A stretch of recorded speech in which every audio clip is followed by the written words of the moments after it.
Boudica, the warrior queen of the Iceni tribe, has become an enduring symbol of resistance against oppression. She lived during the 1st century CE, a tumultuous period in Britain as the Roman Empire expanded its reach. Boudica's legacy was forged in blood and fire when she led one of the most significant rebellions against Roman rule in Britain.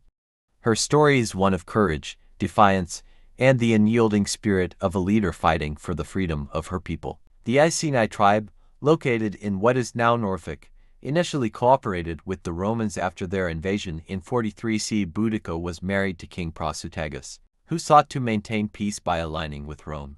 Prasutagus hoped to secure his kingdom's semi-independence by naming Emperor Nero coheir alongside his 2 daughters. However, upon his death, the Romans ignored his will, annexed the kingdom, and brutally mistreated his family.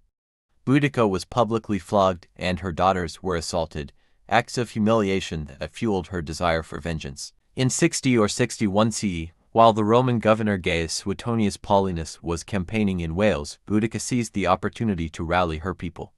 She united several tribes, including the Trinovantes, who shared her grievances against the Romans.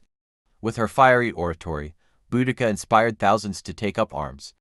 Her forces aimed not only to reclaim their autonomy but to punish the oppressors for their cruelty and greed. Boudica's revolt began with a devastating attack on Camulodunum, modern-day Colchester, a Roman settlement and symbol of imperial control.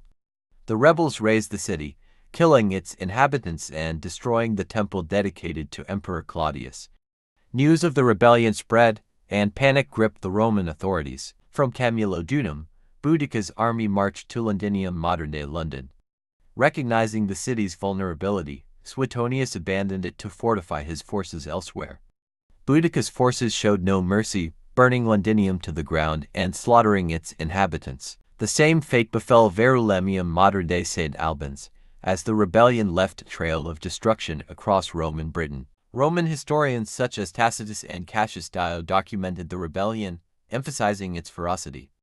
They reported that Boudica's forces killed an estimated 70,000 to 80,000 Romans and their allies. However, the rebellion's success was short-lived. Suetonius regrouped his forces and strategically chose the site of the final battle.